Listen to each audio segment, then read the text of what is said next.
Ward மன்ற உறுப்பினர் ward எண் 35 மதிப்பு திரு சு ஜீவன் அவர்கள். வணக்கத்துக்குரிய துணை மேயர் அவர்களே, மரியாதைக்குரிய ஆணையர் அவர்களே, ஆளுங்கட்சி தலைவர் அவர்களே, நகரமைப்பின் நிலைக்குழு தலைவர் அண்ணன் இளையர்னா உள்ளிட்ட நிலைக்குழு தலைவர்களே, மண்டலம் 4 மண்டல குழு தலைவர் அருமை சகோதரர் நேதாஜி கணேசன் உள்ளிட்ட மண்டல குழு தலைவர்கள் அவர்களே, அவையில் அமர்ந்துள்ள துறை சார்ந்த அதிகாரிகளே, சக மாமன்ற உறுப்பினர்களே, பத்திரிகை ஊடகங்களாகவே உங்கள் அனைவருக்கும் எனது முதற்கண் நன்றியும் வணக்கத்தையும் தெரிவித்துக் கொள்கிறேன். வணக்கத்துக்குரிய மேயர் அவர்களே, பொது வாழ்க்கையில் ஈடுபட்டிருக்கிறவங்களுக்கு 2 விதமான அறிவு வேணும்னு நம்ம முன்னோர்கள் சொல்லியிருக்காங்க. அது என்ன அறிவுன்னு சொன்னால், ஒன்று சேகரித்த அறிவு, இன்னொன்று சிந்தித்த அறிவு. சேகரித்த அறிவும் சிந்தித்த அறிவும் இணைஞ்சு செயல்பட்டாதான் பொதுமக்களுக்கான பணிகளை நாம் செய்ய முடியும். அந்த அறிவு எனக்கு இருக்கா இல்லையான்னு தெரியல. ஆனால் அதே மாதிரி இன்னொன்று சொல்லியிருக்காங்க, அதாவது ஒரு கோரிக்கையை வலியுறுத்த, ஒரு கோரிக்கையை சொல்ல அணுகுமுறைகள் எப்படி சொல்லணும்னு, அந்த சொல்லக்கூடிய விதம், அணுகக்கூடிய முறை, இந்த முறைகளை வச்சு தான் அணுகணும் சொல்லணும் அப்படின்னு சொல்லியிருக்காங்க. ஆனால் அது இருக்குங்கிற நம்பிக்கையில் நான் இங்கே நிற்கிறேன். வணக்கத்துக்குரிய மேயர் அவர்களே, நான் இங்கே குறைகளை பட்டியலில் நிற்கல. குறையில்லா வாடா என்னுடைய வாடம், இந்த சென்னை மாநகரம் இருக்கணுங்கிற ஆசையில் தான் நான் இங்கே பேச நிற்கிறேன். நான் ஏதாவது குறைகளை சுட்டி காட்டுறது நான் நினச்சா அது குறைகளை நீங்கள் திருத்திக்கணும்னு சொல்லி நான் வேண்டுகோள் வைக்கிறேன்னு அர்த்தம். வணக்கத்துக்குரிய மேயர் அவர்களே, அதாவது இங்கே பல மாமன்ற உறுப்பினர்கள் பேசினாங்க, ஒரு நிர்வாகத்துக்கு எது அழகுன்னு சொல்லி சொன்னால், குறைந்தபட்சம் குறைகளை சுட்டி காட்டக்கூடிய குறைகளை ஒரு 30 நாளைக்குள்ள அதை நிவர்த்தி பண்ணி கொடுத்தா அது சிறந்த நிர்வாகம் அர்த்தம். ஆனால் இங்கே நாங்கள் மாமன்றத்தில் கிட்டத்தட்ட பொறுப்பேற்று 31 மாதங்கள் ஆகுது. பேசுறதே பேசிட்டு இருக்கிறோம், சொன்னதே சொல்லிட்டு, கேட்டதே கேட்டுட்டு இருக்கிறோம். அதை எதுவும் நடந்ததா தெரியல. மேயர் ஆணையறீங்க, அமைச்சர்கள் ஆணையறாங்க, முதலமைச்சர் சொல்றாரு, ஆனா கீழே ஒண்ணும் வேலை நடக்கல. இல்ல நீங்க 19 அப்படி சொல்லக்கூடாது. செய்தி நடக்கிறது மட்டும் தான் நீங்க சொல்லணுமே தவிர அதுக்கான விளக்கம் தரலாம். இருங்க சொல்றது தானே வரேன். அதுக்குள்ள ஏன் குறுக்கீடு பண்றீங்க? நான் உறுப்பினர் சொல்றது நான் உரிமை இருக்கலாம். இந்த பொருள் மட்டும் தான் சொல்லலாம். அந்த பொருள் தான் இப்ப சொல்ல வரேன். சொல்ல விடுங்க, சொல்ல விடுங்க. இல்ல சொல்ல விடுங்க. அரசு செய்து இருங்க, நான் சொல்றது அரசு செய்து வணக்கத்துக்குரிய மேயர் அவர்கள், பொறுப்பு மேயர் அவர்களே, அதாவது அரசு செய்து அரசு செய்ய சொல்லுது, கீழே செய்ய மாட்டேன்றாங்கன்னு குற்றச்சாட்டு. அதுதான் கொஞ்சம் அமைதியா இருங்க, கொஞ்சம் அமைதியா இருங்க, இருங்க கொஞ்சம் அமைதியா இருங்க.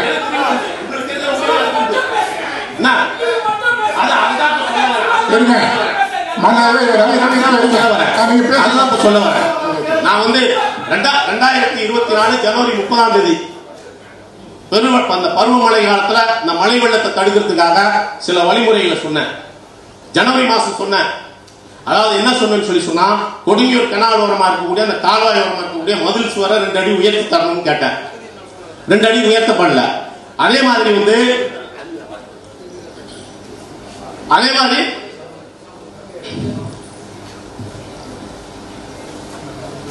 நீங்க பேசுங்க. அவங்க ஆலோசனை பண்றாங்க.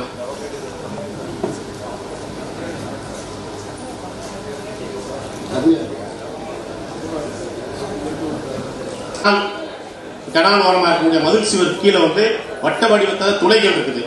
அந்த துளைகள் வழியா தான் மழை நீர் வெள்ளப்பெருக்கு வந்தா அந்த துளைகள் வழியா ஊருக்குள்ள தண்ணி வருது. அதுல இரும்புல எல்பெட்ல பைப் போட்டு திறந்து மூடுற மாதிரி போட சொன்னேன்.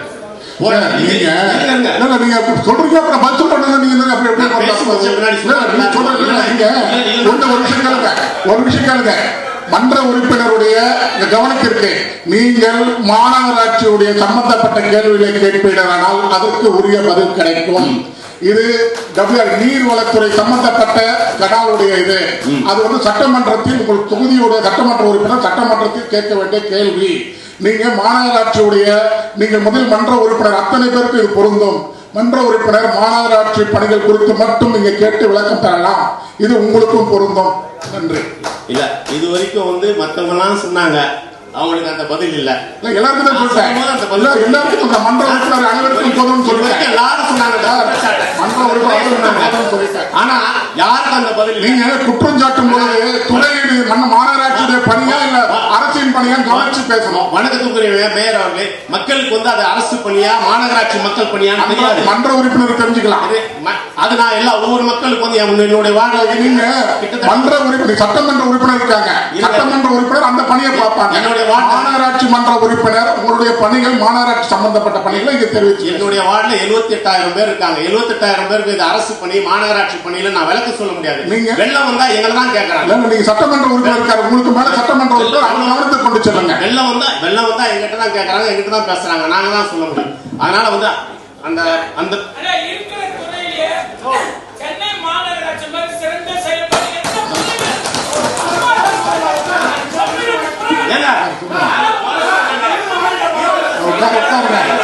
இருக்கிறத செஞ்சுட்டாங்கன்னா கேட்கறோம். இருக்கிறத செஞ்சுட்டாங்கன்னா கேட்கறோம். எல்லாத்துக்கும்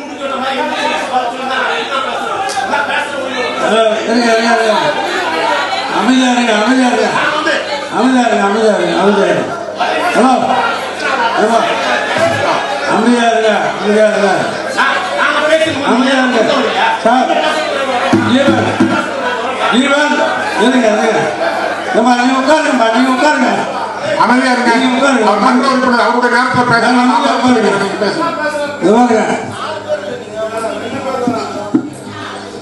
மாமன்ற உறுப்பினர்களுக்கு ஒரு வேண்டுகோள். மாமன்ற உறுப்பினர்கள் ஒரு வேண்டுகோள். இதில் நம்ம ஆளுங்கட்சி, எதிர்கட்சி, மற்ற கட்சி எல்லா கட்சி சார்ந்தவங்களும் இருக்காங்க. நம்ம வாழ்க்கை பேசுவோம், நம்ம பாராட்டி பேசுவோம். அவங்களும் 1-2 பாராட்டியும் பேசுவாங்க, குறையும் சொல்லுவாங்க. அவங்க கேட்குற கோரிக்கை ராஜன் மாதிரி மற்றவங்க கேட்கறதுக்கு எல்லாம் கேட்பாங்க. நம்ம மேலிருந்து அதுக்கு பதில் சொல்ல தயாராக காத்துக்கிறாங்க. எந்த மாதிரி கேள்வியாக இருந்தாலும் பதில் சொல்ல நம்ம தயாராக இருக்கோம். நீங்கள் வந்து அவங்கவுங்க பேசி அந்த பதில் சொல்ல முடியாதையும், அவர் கேட்குற கேள்வி அவர் தெளிவாக புரிஞ்சுக்காத முடியாத மாதிரியும் நம்ம மன்றத்தை ஆக்கிவிடக்கூடாது. நீங்கள் அமைதி காட்டும்படி கேட்டுக்கொள்கிறேன். துணைமையார் பதில் சொல்லுவார். நீங்க அமைதியா இருக்க ஆளுங்கட்சி தலைவர் பேசுறதுக்கு அமைதி கொடுங்க. துணைமையார் பதில் சொல்லுவார். அப்படி எல்லாம் நாங்களும் சொல்லுவோம், பதில் சொல்லுவோம். நீங்கள் எதுவாக இருந்தாலும் டைம் கேட்டு பேசுவார். அவருக்கே சொல்றதா இருந்தால் கூட சரி, நான் பேச போறேன்னு சொல்லிட்டு கை தூக்கி மேயர்கிட்ட அனுமதி வாங்கி பேசுங்க. அந்த மரபை கடைப்பிடிங்க, அதுதான் நல்லது. ஆளாளுக்கு பேசுனா எப்பவுமே அந்த மன்றத்துக்கு அது ஒரு மரபு இல்லாமல் போயிடும். அவர் பேசட்டும், பேச விடுங்க, நம்ம பதில் சொல்லுவோம்.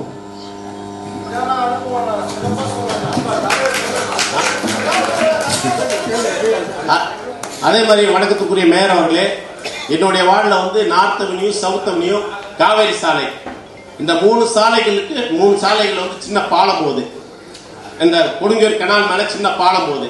நான் ஜனவரி 31 பேசும்போது சொன்னேன், அந்த பாலத்தை கொஞ்சம் உயர்த்தி கட்டி அந்த முகத்வாரத்தை பெருசாக்கி கொடுங்கன்னு சொன்னேன்.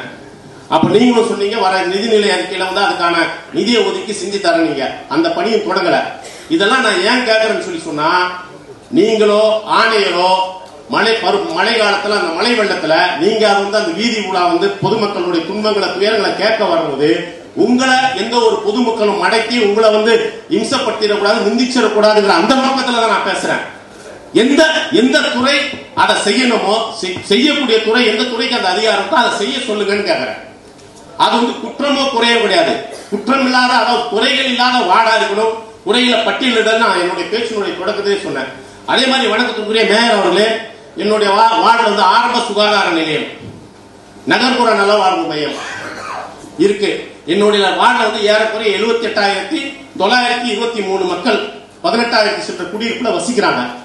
ஆனா நகர்ப்புற வாழ்வு மையத்திலும் சரி, ஆரம்ப சுகாதார நிலையத்திலும் சரி, போதிய அளவுக்கு மருத்துவர்கள் இல்ல, மருத்துவ செவிலியர்கள் இல்ல, மருத்துவ உதவியாளர்கள் இல்ல. அதுக்கான பணி நியமனம் எனக்கு உடனடியா தேவை. ஏன்னு சொன்னா, அங்க வந்து ஏழை எளிய மக்கள் மருத்துவ வசதி பெறத்துக்கு வராங்க. வரும்போது நீண்ட நேரம் காத்திருக்க வேண்டியது இருக்குது. மருத்துவ வசதி பெற முடியாம போகக்கூடிய சூழல் ஏற்படுது. அதே மாதிரி வந்து இல்லம் தேடி மருத்துவம் என்னோட வார்டில் இயங்கலைங்கிறத நான் இங்க வந்து பட்டவர்த்தனமா சொல்றேன். அதுக்காக 4 பேரை போட்டிருக்காங்க. அந்த 4 பேரும் களத்துக்கு பணிக்கு வரல. தமிழகத்தினுடைய முதல்வர் வந்து இல்லம் தேடி மருத்துவத்தை கொண்டாடுற நோக்கமே மூத்த குடிமக்கள் மருத்துவமனைகளுக்கு வர முடியாத அவங்க இல்லம் தேடி அவங்களுக்கு போய் மருத்துவம் பார்க்கணுன்றதுக்காக அந்த திட்டம் கொண்டு வரப்பட்டிருக்கு. ஆனா அந்த திட்டம் வந்து முழுமையா செயல்படல. நான் வந்து சுகாதாரத்துறை ஆய்வாளரை கூப்பிட்டு கேட்கும் போது அவர் என்ன சொன்னார், சார் கேட்டா யாரும் ஒழுங்கா பதில் சொல்ல மாட்டேன்றாங்க, ரப்பன் தப்பா பதில் சொல்றாங்க, நான் என்ன சார் செய்வேன்னு சொல்லி சொன்னார். அதாவது மருத்துவம்ங்கிறது சேவை மனப்பான்மை உள்ளது. சேவை மனப்பான்மையோட வேலை செய்ய விரும்புறவங்கள அந்த துறையில அந்த இடத்துல வேலைக்கு வைங்க. இல்லைன்னு சொல்லி சொன்னா தயவு செஞ்சு அவங்க வேற இடத்துக்கு மாத்துங்க, வேற வேலையை கொடுங்க.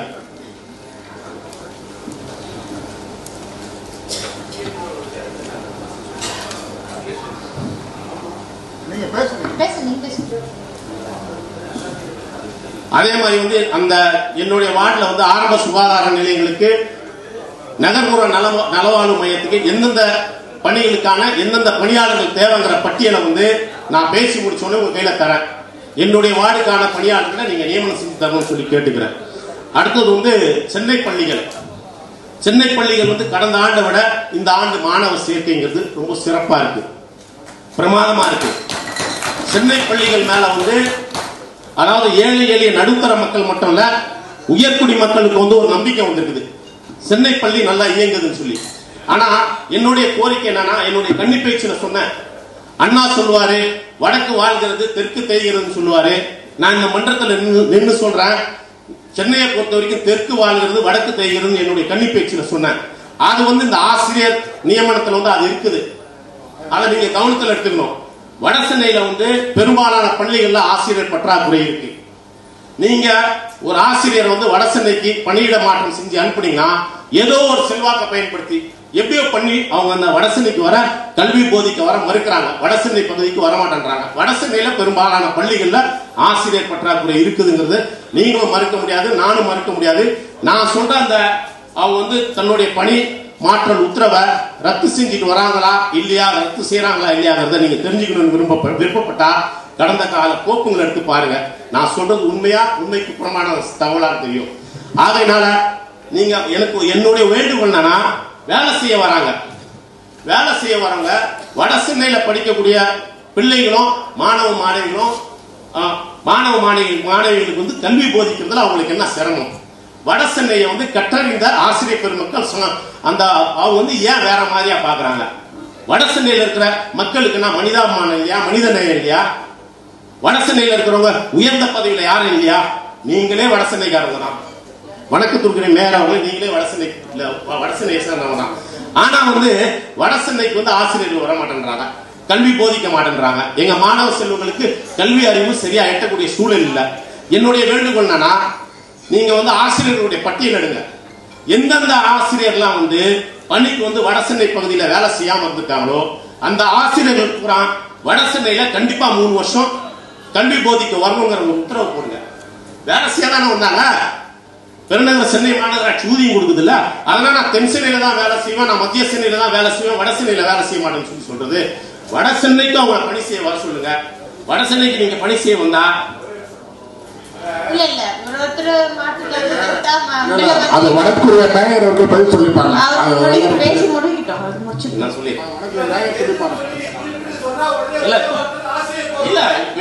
என்னுடைய நான் பேசுறேன்.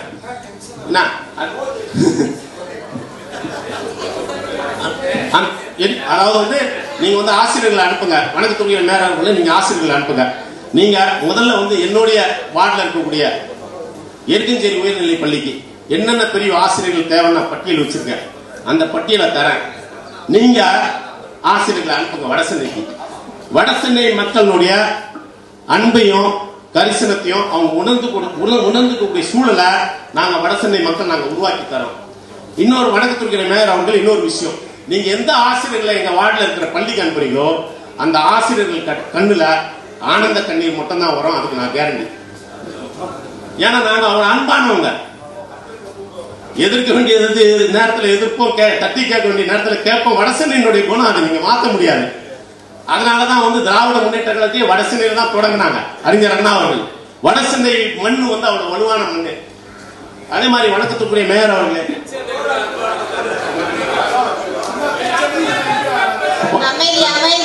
வணக்கத்துக்குரிய மேயர் அவர்களே, அடுத்தது வந்து தெருநாய் பத்தின விஷயம். இல்ல அதாவது இல்லைங்க, கருத்துக்களை வந்து தெரிவிக்கலாம். இன்னும் 10 பேர்கிட்ட பேச வேண்டியிருக்கு. மனசுல இருக்கிற மண்ணு வந்து நீங்க எதிர்பார்க்கிற மாதிரி மக்கள் அங்கதான் அமைச்சிருக்கோம். வணக்கத்துக்குரிய மேயர் அவர்களே, தெருநாய்கள் சம்பந்தப்பட்ட ஒரு விஷயம். அதாவது தெருநாய்களுடைய அட்டகாசத்தை அட்டூழியத்தை வந்து கட்டுப்படுத்துறதுக்கு நாம எவ்வளவு முயற்சி பண்ணிக்கிட்டே இருக்கிறோம். ஓரளவுக்கு வந்து வெற்றி கிடைச்சிருந்தாலும் எனக்கு என்ன பிரச்சனைனா சட்டத்து மேலதான் பிரச்சனை. சட்டத்து மேல அமைப்புகள் மேலதான் எனக்கு பிரச்சனை. இப்போ நீங்க பாத்தீங்கன்னு சொன்னா 2022 ஆண்டு ஏறக்குறைய 3,36,000 பேர் மேல வந்து நாய்க்கடியால பாதிக்கப்பட்டிருக்காங்க தமிழ்நாட்டில். ஏறக்குறைய 3,36,000 பேருக்கு மேல பாதிக்கப்பட்டிருக்காங்க. 2023 ஆண்டு 40,45,000 பேருக்கு மேல நாய்க்கடியினுடைய கொடூரத்துக்கு ஆளாயிருக்காங்க. 2023 ஆண்டு சென்னையில மட்டும் 21,720 பேர் நாய்க்கடியால பாதிக்கப்பட்டிருக்காங்க. ஒரே ஒரு நாய் மட்டும் ராயபுரத்துல 28 பேரை கடிச்சிருக்கு. அப்ப நான் என்ன கேட்கறேன்னு சொல்லி சொன்னா, சட்டத்தை உருவாக்குனவங்க, அமைப்பை நடத்துறவங்களுக்கு வந்து நாயை பாதுகாக்கணும், நாயினுடைய உயிரை பாதுகாக்கணும், நாய்களை கொல்லக்கூடாதுன்னு சொல்லி அவங்க காட்டக்கூடிய கரிசனமும் கருணையும் வந்து இந்த நாய்களால் கடிப்படக்கூடிய மனிதர்கள் மேல இல்லையா? நாய்களால் கடிப்படக்கூடிய மனிதர்களுக்கு மேல இல்லையா? அந்த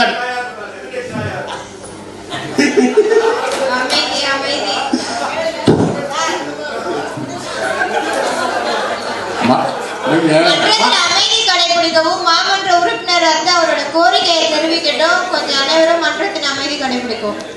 வணக்கத்துக்குரிய மேயர் அவர்களே, அதாவது வந்து இந்த நாய்களால் கடிப்படக்கூடியவங்க யாருன்னு பாத்தீங்கன்னு சொல்லி சொன்னா, உயர்தட்டு மக்களுடைய வீட்டு பிள்ளைகள் கடிப்படல. மாட மாளிகையில பங்களால இருக்கக்கூடிய எந்த ஒரு மனிதனின் நாய்கள் கடிக்கல.